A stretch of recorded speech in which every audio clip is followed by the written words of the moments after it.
listening to BS the podcast with Benny Philhammer and Sal Zizzo. Thanks for Richie Arcopara. Enjoy. I think your hate for New England is worse than my hate for Tinnerholm. For sure.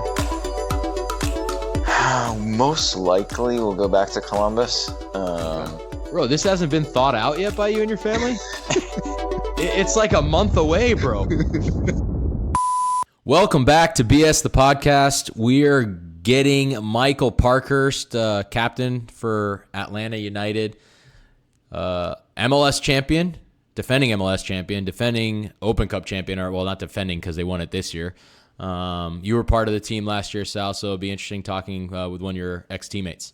Yeah, Parky's a great guy, great captain. He's had an unbelievable career. Just announced his retirement a week ago, so it's pretty cool to talk to him, shortly after him making that decision. But yeah, it'll be good to hear his insight about the team this year and hopefully where they're going and his plans after his career. Yeah, he's a really open guy. I think we'll have a good interview with him. He has no problem answering, the harder questions that I'm sure we'll ask him and Ike will ask him, and we'll talk about his playing days with Columbus, New England, Atlanta, a little bit of the national team as well, and we'll be interested to hear what he has to say about some of the coaches that he's had along the way as well. So let's not waste any more time and let's get him on the show. Welcome, Michael Parkhurst. Oh, we got Michael Parkhurst on the show. Thanks for joining us, bro. How you doing? I'm doing great, guys. It's good to be here. Good to have you, dude. I feel like we go back a long way since our time in Denmark. Mm-hmm. You've had a pretty storied career in MLS as well. Congratulations as well for announcing your retirement and being able to, as Mike Grella said, come out of prison after 15 years. It's one way to look at it. So anyways, I know you've heard a couple of these before, and so we'll start off with the quick hitting questions. Not too many of them today. We'll step into the interview, and then Ike will try and crush you at the end with those 5 hard hitting questions that you can only plead the fifth to once. Fellow Demon Deacon, take it easy on me. I was going to until you started lifting the cup in front of my face the other day, so I couldn't take it anymore. All right, so let's start with some quick hitters. This actually isn't it is an easy question, in my opinion, but maybe harder for you to answer. So rank these MLS organizations in order of best to worst. New England Revolution, Atlanta, Columbus. Atlanta, Columbus, New England. All right. As easy as we all would have thought. You could tell he had to think. He had put a lot of thought into that one. Hey, Columbus almost wasn't an organization, and they're still apparently better than New England. So that's. I was gonna say, how was that Save the Crew when you were there? Was it? Did you get a part of it, or you missed it completely, or was it like kind of whisperings? I missed it completely. I think that was the biggest shock. I don't think any of the guys knew anything about it until all of a sudden, right before playoffs, whenever that was, last year, 2 years ago, it came out. Such a shock. Right. Crazy. Yeah. But I'm glad they're staying, and their new stadium looks sweet. I feel like we're getting like a bad rep now because of a couple of people on the show have said bad things about New England, and now they think that we all hate New England. Mainly you, but then they want to say bad things about New England. I mean, my time there wasn't great, but I feel like I've never gone on and crushed the organization. I think your hate for New England is worse than my hate for Tinnerholm. For sure. Can't wait to get Anton on the show, man. All right, let's move on. All right, your best veteran teammate your rookie year. Is it Taylor Twellman, Shaw Reed Joseph, Noonan, or Ralston, or anybody else that I forgot? I'm going to have to choose other, and I'm going to insert Matt Reese. Ooh, I forgot Matty Reese. He is a good one. Matt Reese was right next to me in the locker room for all 4 years. What a guy to sit next to. Oh, my goodness. The biggest character in any locker room. Was such a good guy. I mean, the whole locker room was filled with great veterans. All those guys you mentioned were awesome to be around day in and day out. But Matt kept it light, kept it fun. He was a good locker mate. Yeah, no, I agree. He was with me as well when I went to New England. I think he was there with everybody in New England. So I don't know how many years he spent there. God bless him. But UCLA guy. Yeah, great guy. Great guy. Is he in Columbus now? Columbus, yeah. Yeah, he's in Columbus. That's right. So yeah, he's a good dude. I think we were lucky to have him as a teammate for as short of a time, I guess, as I had him. But he's a good dude. Yeah. No, there were some. I mean, those are great veterans that you named, though. I mean, shoot, what that's locker crazy. room. And the talent, not just like the personalities, but the talent you guys had. I mean, Ralston, you had Clint as well. Yep, Clint. You guys had some players on that team. Who's the GM that got all these players? Like, was it Burns? He wasn't there. Yeah, it was. He was? Really? He was there that long? Wasn't Mike Burns there like forever? He took over the GM role, I think, soon after I got there. Maybe 2005. So I don't know if he was in charge of bringing all those guys in and before me or not. I think it was somebody else, but I could be mistaken.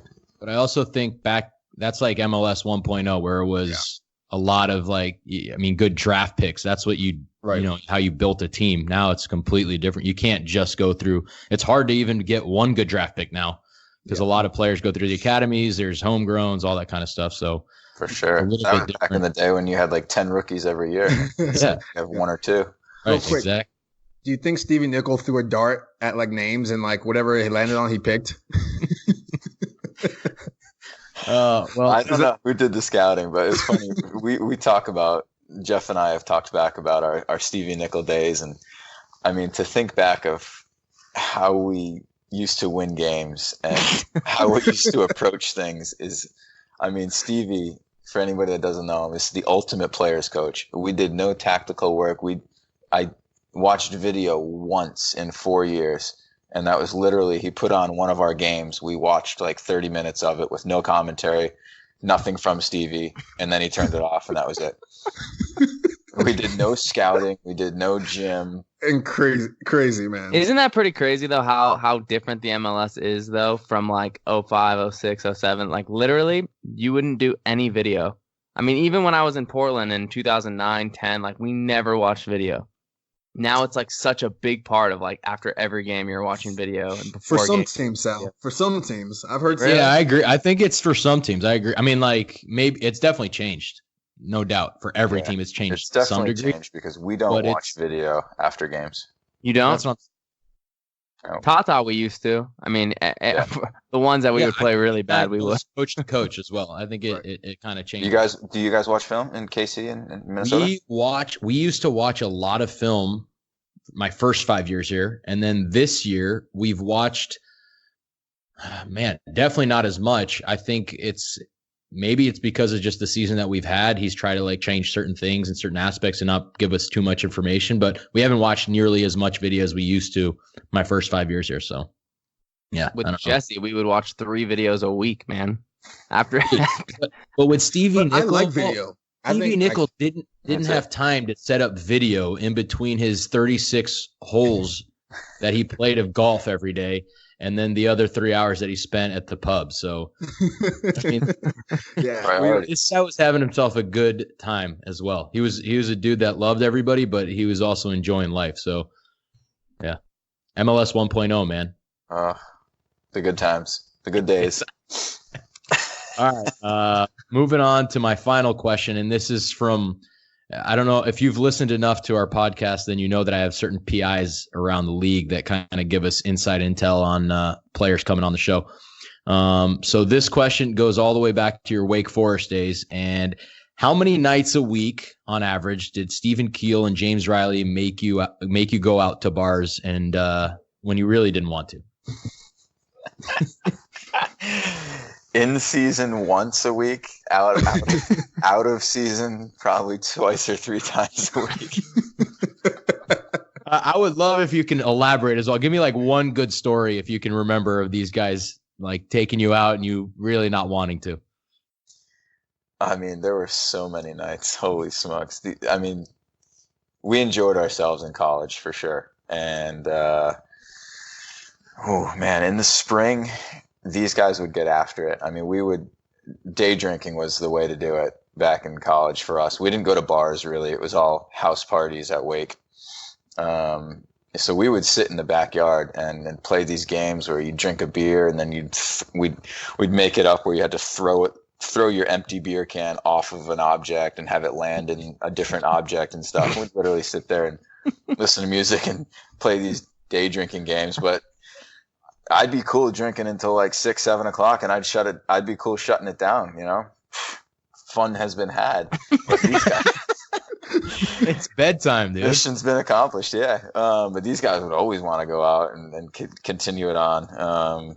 I remember going out one time. I was like, I'm coming back to the house. I went back to the house, and we were living together, the three of us. And I went back to the house, and I'm getting ready for bed. And all of a sudden, I hear these people trying to get in the house, and I'm like, what is going on? And I felt like it was these guys messing with me, and it wasn't. It was like, I still to this day don't know if these people were trying to come rob us or they thought we were hosting a party or what was going on. But I remember calling James and Steve up and being like, guys, you got to come back to the house, man. There's people trying to break in. I'm by myself here. You didn't call the cops, you just called James. Yeah, no. I couldn't tell if like I was too drunk to realize what was going on or, it was a little hazy. Yeah, good times, man. College. Yeah, college. All right, well, those are all the quick hitters that I actually had. Does anybody else want to have a little quick hitter or no? Anybody had one on the side, or do we get into the main interview here? Get into the main interview. I got a lot of questions, but they're not really quick hitters. But I don't want to Dude, take Ike, away from. start us up then. Start us up with one of the main questions that you got. I'm sure you have some from Wake, maybe. I mean, Fine. yeah. Well, that didn't see that one coming. Well, I was gonna say, so your rivalry with Orlando now being in Atlanta, is hilarious to me. And I had to point out when Joseph was laughing at that video that went kind of viral of Joseph laughing after Orlando couldn't beat you guys at home. I think it was the Open Cup semis, and I just remember laughing. And it kind of came all full circle because after we lost in the Open Cup final, I saw Spectre, who announced his retirement, and I saw him working for you guys now. And I'm thinking to myself, he literally couldn't beat you guys, and now he's on your team. Like, just I can't imagine going into that supposed rivalry just knowing that like you've got the upper hand mentally on these guys. Is that somewhat accurate or? 100%. I mean, it's crazy to think in this day and age in MLS that we've been playing these guys for 3 years now, and we've yet to lose to them, home or away. And a team that we play at least twice a year. In the first 2 years, maybe three. I think we played them 3 times each year. So, obviously it gets manufactured that it's a rivalry year one. Right. But because the fans get into it and our front office has poked a little fun with billboards and social media and stuff, I think it does amp up the games a little bit. But the fact that they can't beat us, we've talked about it in the locker room. It's funny. I mean, we take a picture in their locker room now every time we go there and play. Yeah, I saw that picture. I've noticed that you could put like a timeline from every game, and Darlington always has a shoe, like he's acting like he's calling someone or something. I could be incorrect, but I don't even think that we've tied down in Orlando. In Orlando, I think you guys have won it. We've won, but on the road, at home, didn't you guys tie the first year 4-4? We've tied twice here at home. We tied 3-3 one time, and we tied 1-1, where we were actually fortunate to tie in like the 91st minute. But yeah, down there in Orlando, I think we're wins only. Yeah, I saw Spectre. I'm just like, nah. He's like, screw this. I'm gonna go join the winners. I don't know. So I kind of chuckled to myself. I don't know if he's taken as much heat as Justin has. Justin's taken some heat. Oh God, I forgot. Really? Yeah. Well, Justin was in Orlando for what, 2 months? Yeah, basically. Something like that. I Orlando really bit the bullet there, huh? Holy Lord! They took him for like over $1 million TAM gam, and then gave him back basically. Unbelievable. Actually, hey, I was gonna get into the main interview, but I do have one more question that I forgot. I saw here. I didn't scroll down enough on my phone. One really good question, but you have to promise you're gonna answer it unbiasedly. All right. You were Rookie of the Year. Did you ever win Defender of the Year? Once. Perfect. Because I want to ask you, who is Defender of the Year this year? Ike Opara, Miles Robinson, or our good friend Anton Tinnerholm? If it's gonna be Maxine Chanot is gonna be above Tinnerholm, just so even though Maxine Chanot can't even pull on Tinnerholm's jockstrap. Oh my God! I'm not saying that Tinnerholm doesn't deserve, but like if anyone's come off of NYC, it's gonna be Chanot.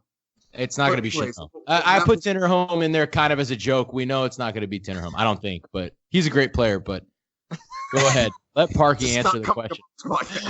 Agreed. It's not going to be Tinnerholm. Although I do have respect for the guy because I think he is a good player. But we've got some guys in our locker room that aren't fans of him as well. So yeah, see, it's not just me. It's funny. I was talking to my wife just the other day about this, honestly, and she asked me who's going to be Defender of the Year, and I said, well, I think it's between Ike and Miles. That was my opinion, and obviously, I see Miles on a daily basis, and teams in the West, honestly, I don't watch them play much. No offense, guys. Oh no, you wouldn't want to watch. You wouldn't want to watch the Premier League if you're in the Championship. I agree. Let's say, don't worry, the West is better anyway. So, anyways, go on. You guys' playoffs were set like 6 months ago. Anywho, I think that Miles Robinson is the best one-on-one defender I've ever played with in my entire career, and I think that he's had an absolutely tremendous season, and I hope he wins Defender of the Year. Sorry, Ike, but you can't deny the defensive record of Minnesota's turnaround this year, and coupled with Kansas City's demise this year. I mean, it points strongly to a one Ike. The Ikena of the North over there. So you think that plays? Yeah, I agree. I mean, I think it it's going has to to be. play a role. There are other things that I could base this whole argument off of for myself and for Miles. So, like, I don't ever look at it in that regards, like Kansas City, Minnesota. Fun fact: I actually voted for Miles. I'm not that guy that like votes for like people who aren't competitors because I think it's. Yeah. I mean, it's not like what voting's supposed to be. You're always honest, like when you put Mike Grella 15 times for the All-Star. Because he deserved it. He deserved it. Yeah. Yeah, and he honestly deserved it. So, that reminds me. Did you see Cristiano Ronaldo's top 3 for Ballon d'Or? I just saw Virgil's, but what was his like? He didn't put Messi or Virgil. He didn't put either of them. Yeah, I mean, I just don't understand. Like, so if I'm not choosing myself, I'm choosing who I think deserves to win, and I think if it wasn't me, it should be Miles. But you've got some guys that will put like whatever, Benny Feilhaber for center back. It's like, okay, like this is ridiculous. Wait a second. No, don't say anything. Don't say a word. No. I think that I honestly think Ike will win it. I'm not saying that you don't deserve it because absolutely you do. I'm a huge fan, Ike, and I think you're a baller. But I also think that age will help Ike as well. Him having done it over the course of many years. Yeah. Absolutely. And I think that Miles might get docked a little bit for playing next to a very good center back and having a very good goalie behind him. And the champions of like 10 competitions this year. That should play in his favor because, I mean, we honestly would not win those trophies if probably I was playing and he wasn't. Parky, isn't it pretty crazy though? Come on.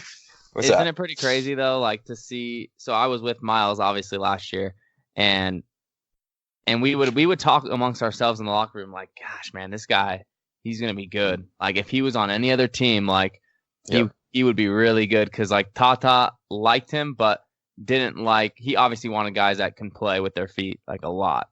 Like that was his main attribute, I would say. So. It was just a matter of time, I think, and I think he's been the biggest beneficiary to having the new coach come in and just play him right away. He's basically been like what he's always been to us, though. You know what I mean? He's just really just gotten an opportunity to play, so it's good definitely. For him. I don't think we didn't know if he could do it consistently, game in and game out over the course of a year, and I think that he's gotten a lot better on the ball as well. Yeah. He's not just a guy that can, pass it to the outside back. He's really improving in that aspect. I think he's going to be the future of the national team. Yeah.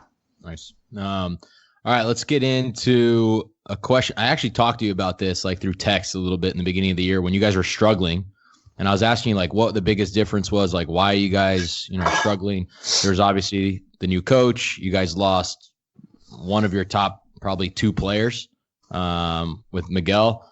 And then you guys got Pity. That didn't work that well in the beginning of the year. And I think he's been playing better, but I don't think anybody would say that he's had the same kind of season that Miguel was having the last few years. So you guys have won 2 tournaments, right? 2 championships already this year. So you clearly turned things around. You're going to finish probably in 2nd or 3rd, I think, in the East. So one, what was like the big thing that made it a slow start for you guys? And then secondly, how or what exactly do you feel like was the biggest thing that made you guys kind of, become yourselves again or improve or get back to winning ways? Yeah, I think it was a combination of things in the beginning of the season. I think that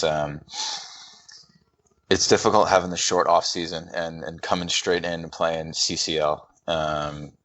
As you guys know and have dealt with it before, it's a challenge. The worst. Yeah, it's tough, man. And we went down to Costa Rica to play an inferior team, and we got our butts kicked in the first game. And so we as a team don't handle adversity very well. It's known. I mean, we don't come back from deficits very often in games, and it's a problem of ours. And similarly, we don't deal with losses very well. And we came back from that game and we took care of things at home.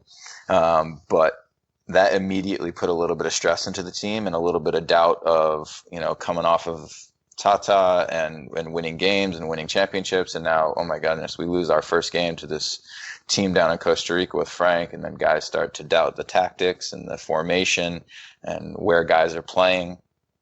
And Frank's still trying to figure all this out. We had one of the worst preseasons I've been a part of in a while. We went to California and it rained for like 2 weeks straight. And it doesn't even rain in California ever. So the games were terrible. We were probably not as prepared as we needed to be for CCL. And then you start the league and you're balancing, like, do you rest guys? Don't you? You want to start the league off well. We don't rest guys and we still lose to DC in the first game. And then we have to go to Monterrey right after that midweek and play against one of the best teams in North America. We lose that game again and things just start to spiral. Guys lose confidence. They don't buy in now to what Frank is saying. And, we're at a period where you're right. We're missing Miggy big time. Petit is not the exact same player. And it's unfair to think that he could be or should be because Miggy's a totally different type of player. So that combination of things was just really difficult for us to get out of. Yeah.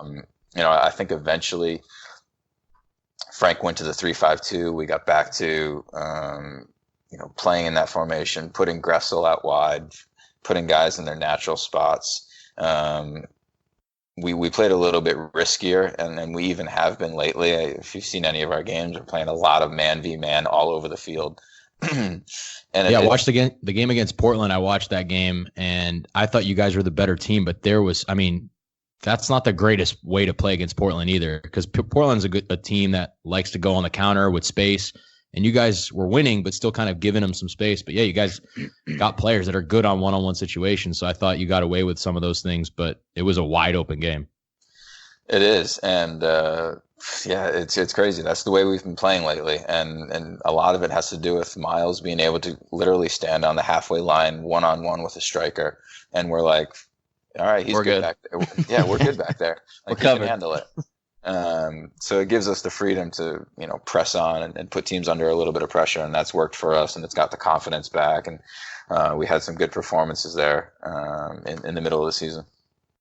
Nice. Yeah, you guys, I think in the East, man, it's wide open. I feel like any team can make a little bit of a run, and obviously you guys have the pedigree and you guys have the players, so if you guys get on that little bit of a run, it wouldn't surprise me you in MLS Cup Finals. Again. Well, Joseph has to find a new right leg or left leg or whatever it is. Is he going to be all right, dude? I honestly, shockingly, he is. Yeah. I mean, when I rewatched the video, I thought, "Oh my God, there goes his knee." Yeah. I mean, it just looked bad, but somehow he's already out running. I mean, I'll be He's surprised. crazy though. I mean, he is. He had a broken forearm, I think, last year and just played through it. I'll be surprised if he doesn't play this weekend, Yeah. but maybe they'll wait until, since we're already qualified, maybe they'll wait the extra 2 weeks and give him time. Exactly. All right, let's move on. Let's go. I was going to ask you about when you actually came from Columbus to Atlanta. And I know you're a big family guy, because I am as well. And I've heard things from, we have the same agent as well. So I've heard little stories and stuff like that. So I'm curious to know that it obviously worked out great because you went to Atlanta, a great organization. You've won championships. You're going to retire there. But did you want to leave Columbus? Did you want to stay there? What was like the thought process during that offseason for you? Yeah, that was a tough time. I had expected that I would retire a crew player. I wanted to do that. I wanted to just play out the rest of my career there. We loved living there. Coming back from Europe, it was the first place we settled down, where we owned a home. You know, the kids grew up there and were in school and stuff. So, I loved playing for Greg. Tactically, that's such a good coach. Learned a ton from him. So I enjoyed it. But things went downhill. I mean, after MLS Cup, we had contract talks, and they did not go anywhere near the way I thought they would. And that really hurt Greg and I's relationship in year 3 because he was coach and GM. So it was tough to separate the two things. So our relationship went south a little bit. And then the season obviously didn't go well. We didn't make the playoffs.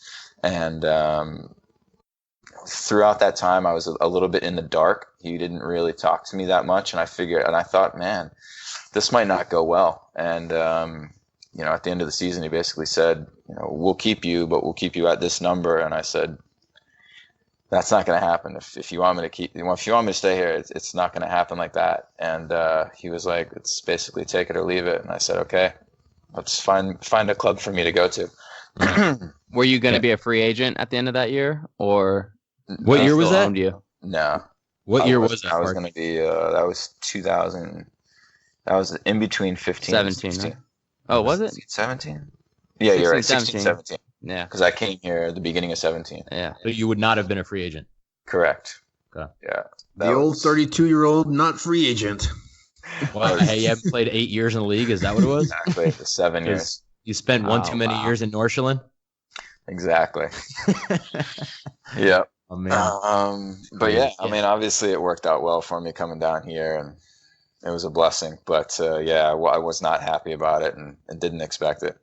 No, yeah, that's the things that we fight for, I think, as players as well. Those kind of situations that it's so fickle with how you can be playing so well. You go to MLS Cup the year before, and then 1 year and something doesn't work out as well as you'd like, and all of a sudden your options are they're so limited. I mean, you got lucky, I'd say, like you said. Absolutely. I mean, there's a lot of people in your situation that could have gotten really unlucky with that, and it's good for people to know kind of the things that can go on in this league. I feel like, the little tidbits that, players don't have certain rights and that you can get stuck at one place without, really having a viable path anywhere else. For sure. I mean, and even though our relationship went south, from what I know, Greg made it easy to trade me to Atlanta. It's not like he put a price tag, which he could have. Even though I was out of contract, I'm still basically a Columbus Crew player, right? With the rules. So he could have made it very difficult, but he didn't. So for that, I'm thankful, and I'm glad it worked out. Yeah. Guys, what do you guys got? I got a couple more here, but I was going to say, jump in. I know you're going into retirement, and obviously, but had Greg sent you to, say, you fill in the blank club, you would have retired on the spot, which club would that have been? That's a plead the fifth. It is. I'd like to see. If I answer this right now, you got one less plead the fifth question. Yeah, that's definitely a plead the fifth. Okay, how about this? What team do you hate playing on the road? Those are two different questions for me. Yeah. They are. You want me to answer the second one? Sure. Saving the first one for later? Because I'll answer. No, I won't. Well, we'll see how this goes. We'll see how the plead the fifth segment goes. Playing on the road. I'll say Vancouver. Really? I mean, that's a trick for you guys too. It's a huge trek. It's turf. It's Canada. Does Atlanta play on turf? I wasn't sure. Is it turf over there? It's the good turf. It is the good. I will give. If I'm the one saying it's the good turf, then it has to be, because I hate turf more than anyone. There's something weird about that turf. It somehow like stays wet or something. I don't know. Yeah, I dislike turf as well, like every other professional soccer player. But honestly, we talk about it. The trade-off between not having to play in the heat and humidity down here and getting to play indoors but having to be turf is a trade-off I would take every day. Every day. Because when we go down to Orlando and play down there, it is miserable. Yeah, it is. It's crazy there. Is when you walk out the tunnel, like coming out for pregame, you're like all amped, and then that wave hits you. You're like, oh shit. Yeah. That field in Orlando is so nice as well. I think it's the best like actual field in the league.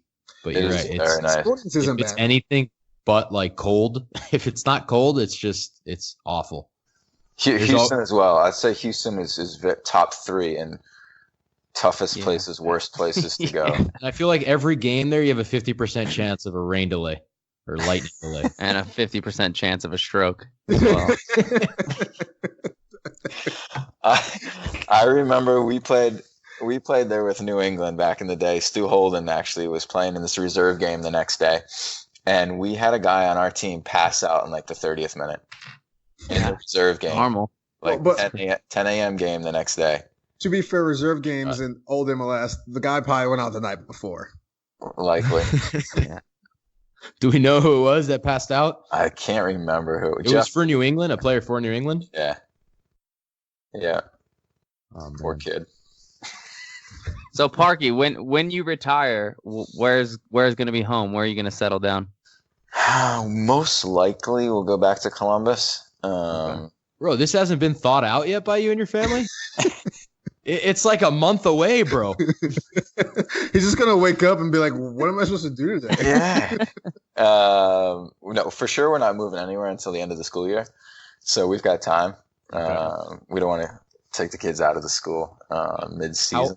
How old are your kids now? They're 8 and 9, so 3rd and 4th grade. Okay. Nice. Yeah. So most likely Columbus, but it's not 100%. And what are your plans? Like, are you going to just retire and do nothing for the rest of your life? What does your wife do? Is she going to have a job? MLS for 10 years. It was kind of being sarcastic. So what are you going to do is my question. Well, first my wife will start her career. She hasn't started yet, and she's got her doctorate of PT, so she's going to do her thing. Nice. And I'm going to sit on the sideline a little bit and be at the stay-at-home dad while the kids are at school all day.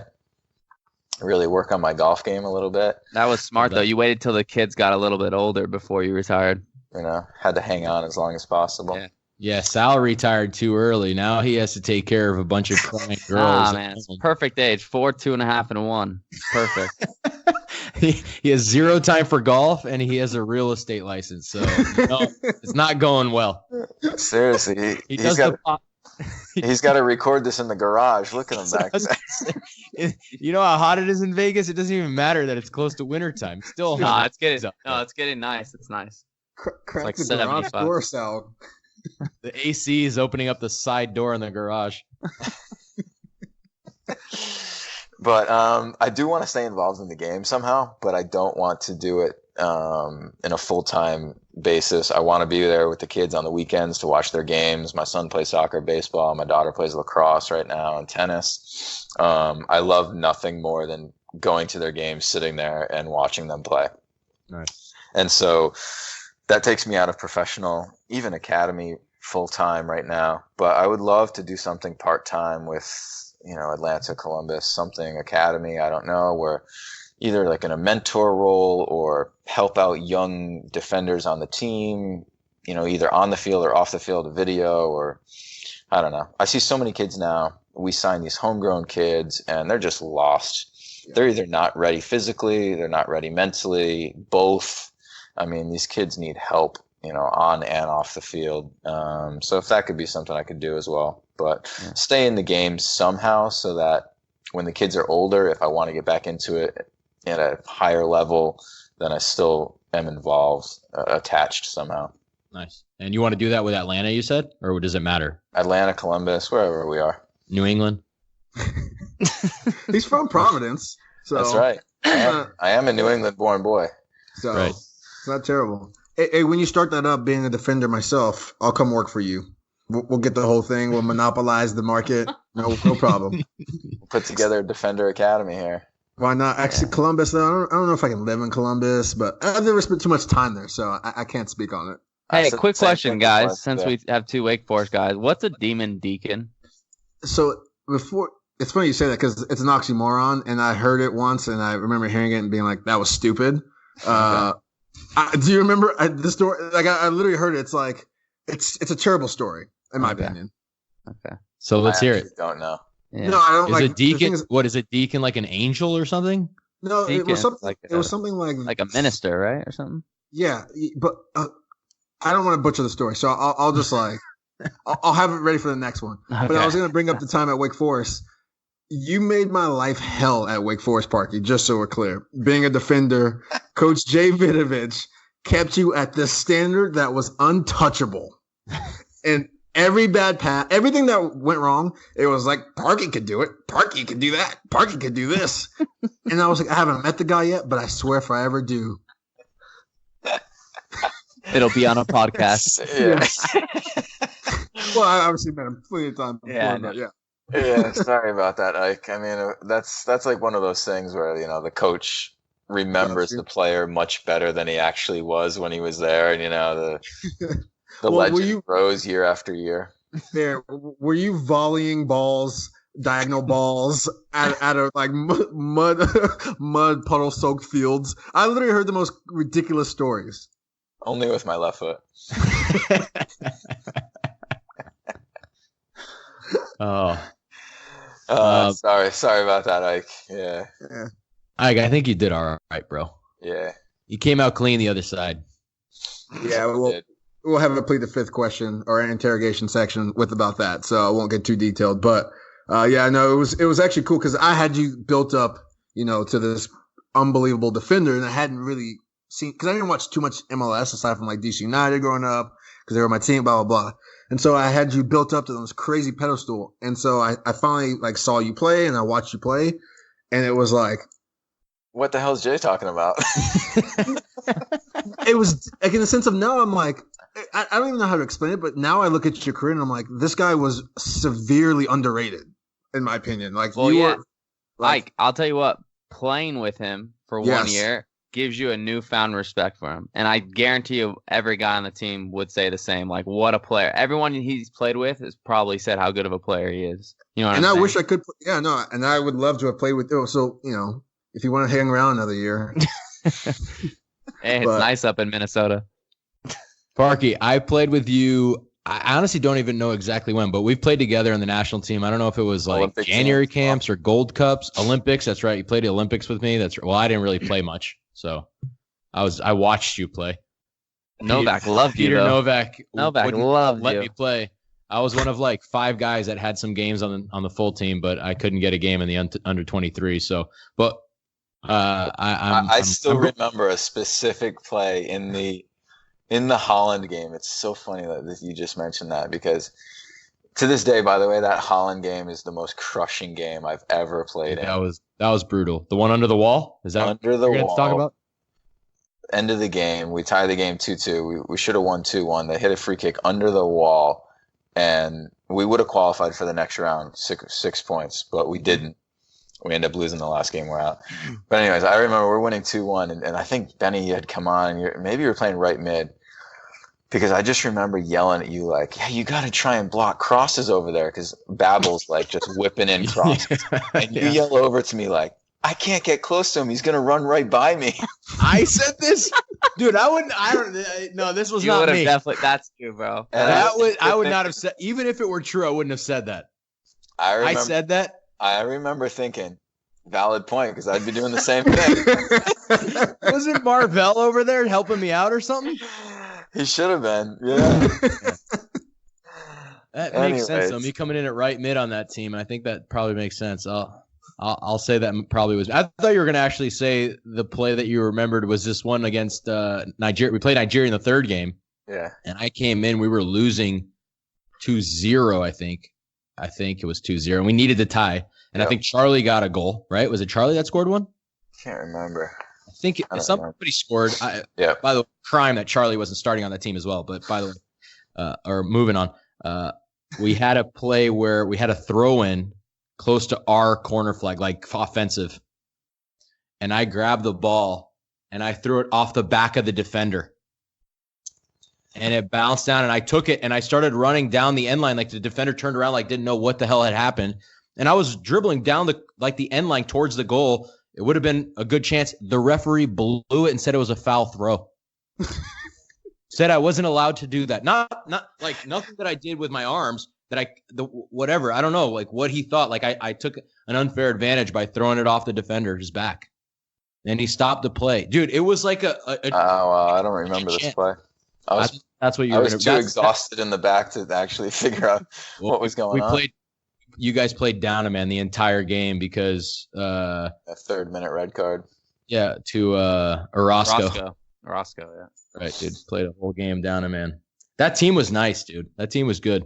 So yeah, that was a fun experience. Although I think bringing McBride was probably not the best decision in terms of overage players. We could have brought somebody that fit that team a little better, but we were a good pick, and Gazam was the other one, right? Yeah, Bradley. That's nice, dude. It was a really good team. But yeah. Right. Anyways, what I was gonna say though, we played together a few times with the national team, and everybody, these guys actually reminded me because I didn't even know you were at the 2014 camp with Jurgen right before the World Cup. And yes. You got you didn't make the team, but it got completely overshadowed by the fact that Landon Donovan, some guy, didn't make the team as well. So we want to know. Tell us how that camp went. Obviously it's a frustrating time. I was lucky enough to go to a World Cup in 2010, but I'm really good friends with Sasha, and he missed it in that camp. He was at the camp with me, and it's extremely difficult because I play the same position as him, yet we're really good friends. And so I kind of have seen it. I haven't felt it, but talk about it a little bit, or what you remember, or what you want to share with us, and what happened in that camp. Yeah. That was difficult for sure. I mean, to be that close and not get there, it's tough. I remember not having, to be honest, a great camp, for whatever reason. And I don't want to make excuses, but part of it, I think, was that I was playing center back in Columbus, not outside back. And the thought coming back to MLS was that I would play outside back until the World Cup, at least to give myself a better chance to make the World Cup team. And then Greg was on board with that. And then in the preseason, it didn't work out that way. And I was playing center back for Columbus. And, I had played some good games for the national team leading up to the camp. So I felt like I was in a pretty good spot. And I honestly thought it was between myself and Brad Evans who would make the team. Or maybe even, what's his name? The guy from Germany that denied 18 call-ups and then Fabian Johnson? No. Oh no. Chandler? Timothy Chandler. Oh, Timothy Chandler. Okay. So he was a surprise inclusion. But to be fair, he had a good camp. And then I thought, okay, it's between myself and Brad. And then, Yedlin makes it instead. But yeah, honestly, I didn't have a great camp. So, I've got nobody to blame but myself. But, I think that the way that it all went down was a little frustrating as well because nobody knew cuts were happening. You know, it was in between a 2-session day. It was just all of a sudden he started calling guys over, and you kind of looking over like, what's this conversation going on right now? Is this on the field? It was like right outside the locker room. We had to walk from the Stanford field to the locker room, and it was like right outside the locker room.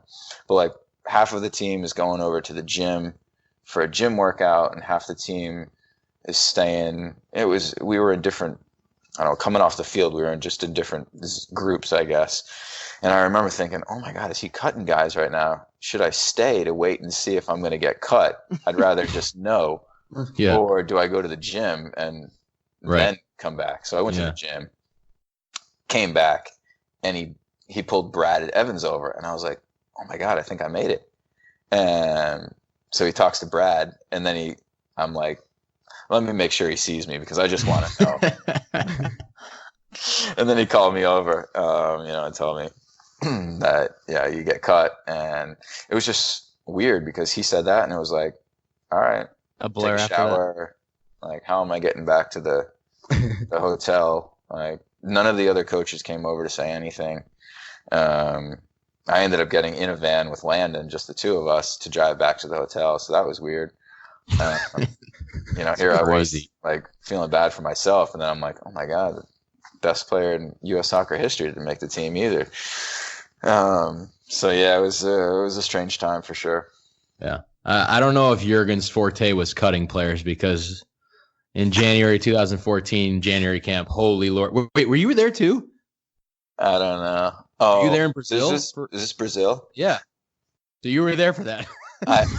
So during lunch, I'm shaking my head because I heard your story on another podcast. Oh, okay. So whenever you weren't talked there. about it, I was finalizing my buyout of Augsburg, and I'm trying to get it done. I'm on the phone with Jurgen, like, hey, this is going to happen. He's like, as soon as it happens, you fly straight to Brazil, meet us there, no problem. I'm like, all right, great. Like, I want to get to this January camp. We got the World Cup coming up. Yeah, right. So I'm like pushing the Augsburg transfer through. Like, come on, let's get this done. Let's get it done. We get it done. I'm like, Jurgen, great, done. You guys haven't left for Brazil yet. I'm like, I'll meet you in Brazil. I'm ready to go. We already told everyone who's going to Brazil. Why don't you just meet us back in California? It was Benny. Benny was the player that was supposed to be cut so you could go. I was the funny so thing, mad. I feel like I'm putting puzzle pieces together here because I don't know how much is BS, like that coaches say stuff and whatever, but during that first week in California, we did a bunch of fitness tests. And he said before the fitness test, we're going to see who's fit. Essentially, if you don't come in fit, you're going to be screwed. We're going to see that you're not fit. And whoever's not fit isn't going to Brazil. He said he was going to make the cuts before we went to Brazil. So I'm wondering now if that was BS or not, because maybe it seemed like BS at the time. Like, oh yeah, we're going to see and there was a couple guys that weren't fit. I don't want to throw names around because I can't remember who was actually there, but I do remember there's like 2 guys that didn't pass the test, the fitness test. And so instead of training with us during that week, they were actually doing extra running.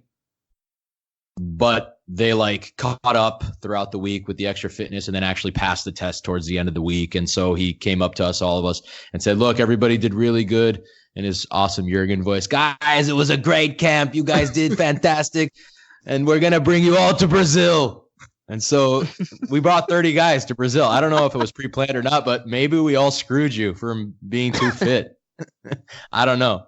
But yeah. I mean, to be fair, I did meet you guys in California, and I started that game, so I felt bad that you guys had worked for. Oh, you did meet us? So you were there for the infamous me and Kyle Beckerman? I don't remember it, but yeah, I met you guys, and I played in the game. If you don't remember, then you weren't there. Oh man, I gotta let somebody else tell that story. I can't tell it on our own podcast, or else it sounds biased. But one day we'll have somebody that can remember. I've only ever heard it from you, so I can't really tell it either. But we gotta let somebody else tell that story. Maybe we'll have Kyle on the show. Yeah, good one. You don't think he'd come on? He'll tell it the exact same way. I will pay him to come on, and it's going to be the biggest verbal altercation I've ever seen. I think you'd have to pay him to come on. Yeah. I Yeah, think he'd have to. What was that, Benny? It's He'd been have like to give a 10 heartfelt years. apology before. 10 years, bro. Yeah, did you see how hard he hit you in the playoff or the regular season game last year? And he stood over you, and you looked at him like, really? In the playoff game? No, the regular season game at home at LAFC. He literally like truck sticks you at the top of the box. I've never, and you looked at him, and he's standing over the top of you, and you're like, I really? actually don't remember this for some reason. Oh, I remember the game that we won 2-0? Yeah. And you looked at him, and you were just like, you won't let this go, huh? Like he I don't know what genuinely he doesn't have to let go. I mean, but anyways, we'll leave that for another podcast. But yeah, good times. All right, well, I'm done with all my questions for Parky. Do we have any other ones, or should we get to the intense things that are coming up out of Big Forest Demon Deacon? They're not that Demon intense. Deacons duke it out. They're not that intense. All right, Parky, you are officially on the hot seat. Enjoy your time with Mr. Ara. It's all he's all yours, Ike. All right, Parky, since you've listened to some podcasts in the past, you know how this kind of works. I'm going to ask you 5 questions. You complete the 5th one, and if you answer all 5, you can ask a question to any of us of any sorts that we must answer. All right, sounds good. All right. Question number 1. Best tactician. Frank DeBoer, and rank these from first to worst. Frank DeBoer, Greg Berhalter, Tata, and I'm going to throw in Jurgen just because. You should have thrown Bob in there too. No, we've had enough Bob and even Jurgen, but Jurgen's we're just talking about Jurgen. Bro, if it's I'm not even going to say anything. Tactician. 1 to 4. All right, let's go. All right, it's Greg, Tata, Frank, Jurgen. Yeah. I don't even know some of those guys, and I would just say that's probably. I don't know many people that would disagree, but good answer. And I won't ask why on this one. I'm trying to keep you to have a job for 1 more month.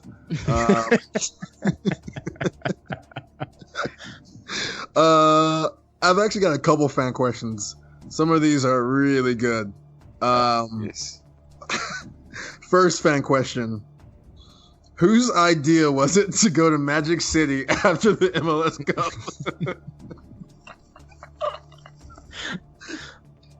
Wait, what's Magic City? Just maybe Magic strip club in Atlanta. Strip club Yeah. with some pictures of the title trophy. It's funny because we went out the night after MLS, the night of MLS Cup. We went out, and it was real anticlimactic. We were in different places. Two different groups went in 2 different places. Yeah, it was. We didn't. I was afraid to set anything up. I was afraid to even talk about it. Like, I don't want to do that because we had done a little bit of that in Columbus, like worrying so much about like what's going to happen after the game if we win, and so this time I was like, you know what, I don't care. We'll figure it out after. But anyway, so after the game was just, we ended up at like this Spanish club, and it was packed. You couldn't move. It just wasn't a great time. So a couple nights later, we actually get the cup, and we're able to go out. And it's not the whole group, but it's a good group of guys. And we had a great night. And I ended up taking a picture with a bunch of the guys in the cup, and was kind of goofing around saying like, where should we go next? And like a couple hours later, the group splits up. I go home, a couple other guys go home, and then a few group of the guys bring the cup. And I'm supposed to be in charge of the cup at this point. So I'm like, guys, are you sure you want this? Because now you're in charge. Like, I'm passing the baton here. It's on you. And they're like, yeah, we're bringing it with us. We'll take care of it. We got it. I'm like, all right, take it. So they take it to Magic City. I want to say probably the ringleader was Chris McCann. Who's no longer with the team, so it's okay to say. Speculating Chris I was McCann. not there, even though it was widely assumed because I sent that picture out. Got it. Oh, I love it. Who would you get? This isn't part of the question. Who would you get? That's what happened. Who would say had the best time there? Please tell me he was a backup goalie. One of my personal friends. I don't even know if he was there or not. Actually, I do know if he was there. I think he was because I saw his picture. Yeah. He was one of the profiles you could see that was definitely there. Did he still have his mustache? I was going to say a mustache that's proclaimed, so. Oh, Kyle, I know you're talking Kyle Ranish. No, he's talking about Alec. Oh, you're talking about Alec. I don't know if he was there. I don't want to say who was and who wasn't. I'm not 100% sure who was. All good. Hopefully he's not in a relationship. All right, question 3. Would you like a harder one or a toned down one? Wherever you want to take. What are we asking the guests? No. Just kidding. Which player is the biggest disaster on Atlanta United? This was actually a question from another player in MLS. Really? The biggest disaster? In what sense? You take it however you like. Okay. But more so, let's go with non-soccer. Non-soccer related. Yeah, I think most people already have their ideas. I actually have no idea. I know my guess. The biggest is Sal can fact check. I feel like I want to plead the fifth, and I don't even honestly. I'm debating it because I've got one guy that we can talk about because they're good guys, so you don't want to give him a hard time about what he does in his personal time and how often he goes out and enjoys himself, and he's actually turning the corner now and becoming more professional. And he's a little younger, so I don't want to stick him under the bus. So I'm going to plead the fifth here on that one. We got him, boys. All right, no questions for us. Wow, I love it. Thank God. All right, question 4. This is a fan question. Who would you pick to replace you as captain, aside from Guzan? Can't choose him. Who would you pick to replace you as captain and why? And who would you not pick to replace you and why? Good question. Your Atlanta United fans coming in hot at you. They're mad you're retiring or something. I guess so. Well, as far as I know, Jeff Lorenos will be back next year, and he is vice captain, so he will be the captain next year if he's still there.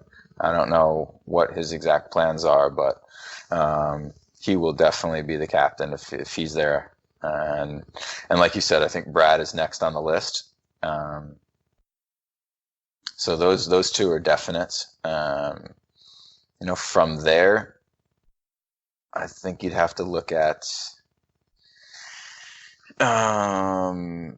Leandro, Julian Gressel. Darlington's a big vocal guy in the locker room. He would love to be captain. He was going to be the guy that I was going to say probably not Darlington. Yeah. Because you expect, and I love Darlington.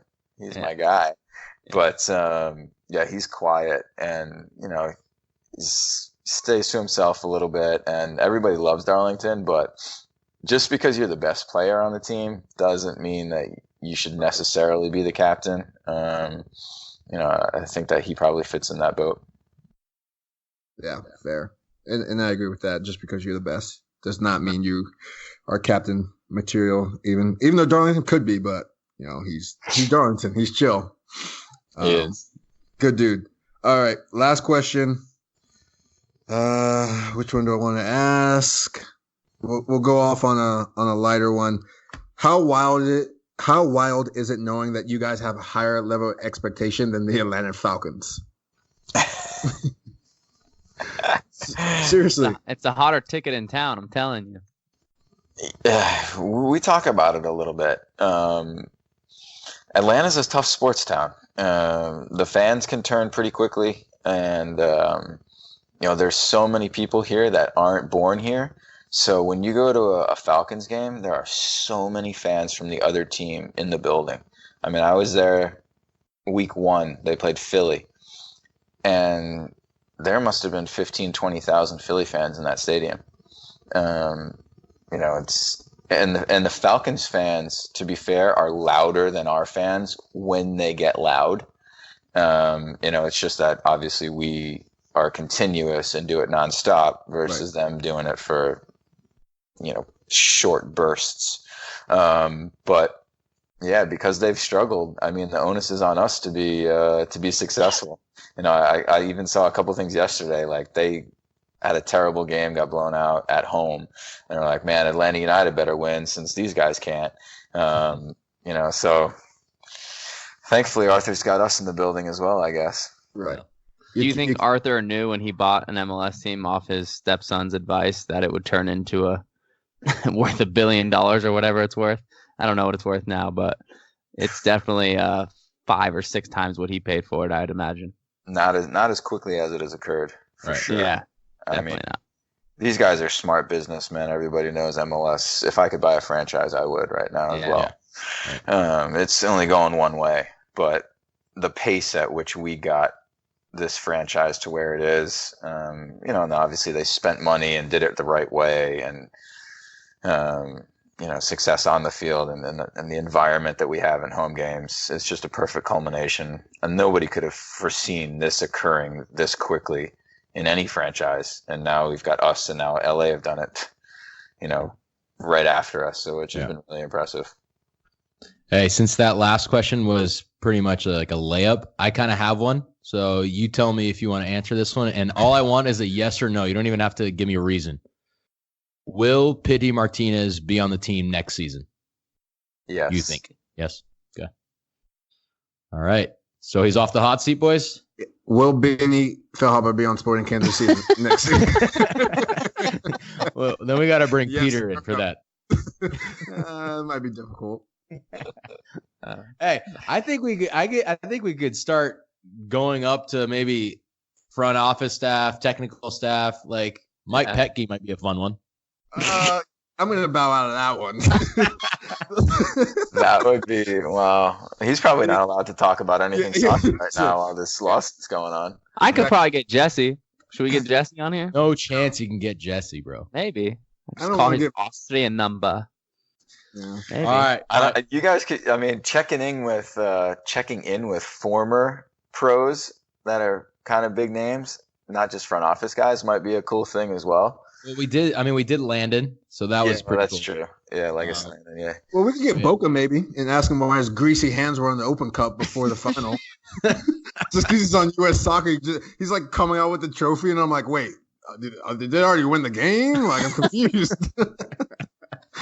Make sure you wipe down your fingerprints, Boca. Conflict of interest there, huh? Yeah, it looked like it. Hey, little suspect. Put an asterisk by it. But you guys can have CCL. You guys can have CCL. It's all good. We'll take the cup. All right, Parky.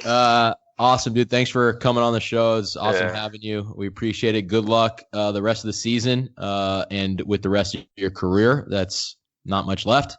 And then good luck with your second career, whatever that is, and obviously with Daddy Daycare. That'll be fun for you. But your kids are old, so it's not really older. Yeah. My wife did all the hard work, so it's a boy and a girl, correct? Correct. Yeah, that's what I thought. Yeah, thanks guys. Thanks for having me. Enjoy listening to you guys' show. You guys do a good job. All right, man. We appreciate it. And good luck the rest of the way and in playoffs, dude. You too, guys. Well, I'm not in playoffs, but nice seeing you again, bro. Later, guys. See ya. Thanks so much, Michael Parkhurst, for coming on the show. It was a really good time talking with him, man. I enjoyed a lot of his answers, and I found out a lot of things that I didn't even know about, his entire career. Yeah, Parky, always good insight. It was nice to have him on the show. Good luck to him in the playoffs, and I think he's going to enjoy retirement. Yeah, I hope he does, so that when I retire in a year or two or whatever it is, that I can get some advice from him. But he's already got his 8 and 9-year-old, man. I think that makes a big difference. It's like what we said, like you retire with 3 kids under 5 and you're in the house a lot of the times. Whew, it's tough. That's a Mike Grella situation. Yeah, that's good. All right. Well, as you guys all know, subscribe on Apple Podcasts, yell or stream on TuneIn, YouTube, SoundCloud, Spotify, Google Play. Rate and comment on Instagram and Twitter. Email us your thoughts on BennySalThePodcast@gmail. Continue sending the questions in. Keep telling more friends. We need to keep up in this thing. We actually, by the way, I know I didn't mention it with you, Sal, that I was going to talk about it right now, but we're going to shoot for 3 more episodes after this one before we probably take a break through the playoffs and end of the year and off season and that kind of thing. And then we'll reboot it, starting next year. So we'll get to 20 episodes total. I think that's a good number to shoot for. And, just keep listening in and keep, showing your love. And we love it that you guys are listening. And we love our haters, too. We have haters now, Sal. That means we made it. We made the fact it, that dude. we have haters, we made it. There's a guy from Salt Lake that hates us. I mean, it's not surprising. I'm sorry that I bring haters with me, but here's one guy that has brought our 5.0 average on the Apple podcast to 4.9. Like, what is this guy doing? Yeah. He's I not think he he's not likes a us. fan. I don't even know if he's listened, to be honest. He just saw your face and gave it a 1. I think he listens, dude. I think he listens and he actually likes it, but he feels obligated to hate on us or me. But yeah, maybe. But we have some haters, so that's positive. All right, well, that's it. That's all we got for you guys today. So thanks for stopping by, and we'll see you next time. See you guys. Thank you.